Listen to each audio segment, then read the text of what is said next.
Let me read you something I wrote after an argument with my partner. They say women are complicated, but we, humans, are all wounded. I asked you to perform my fears and confirm my devastation, but hope you will refuse. Hold my anger and see the truth that I am just as scared as you. I often feel like emotions are taken too literally.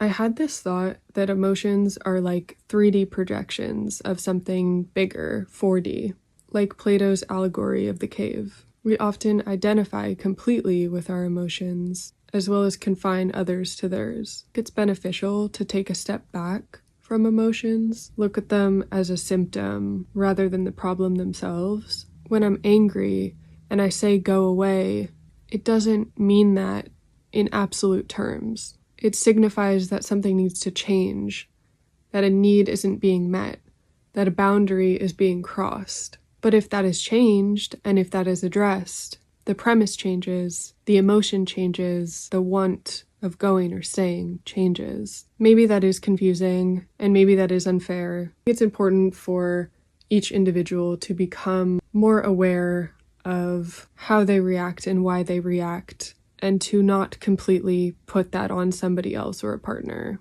And in many other ways, I also believe it's not that hard to see someone at the core of their being beyond the outside emotions that they're projecting. At least I feel I have been able to see through someone's snapping at me, for example, and know that they are just hangry and stressed. And yes, of course, I don't want to be snapped at, but I can also be empathetic and I can still be loving and I can turn the situation around and de-escalate it.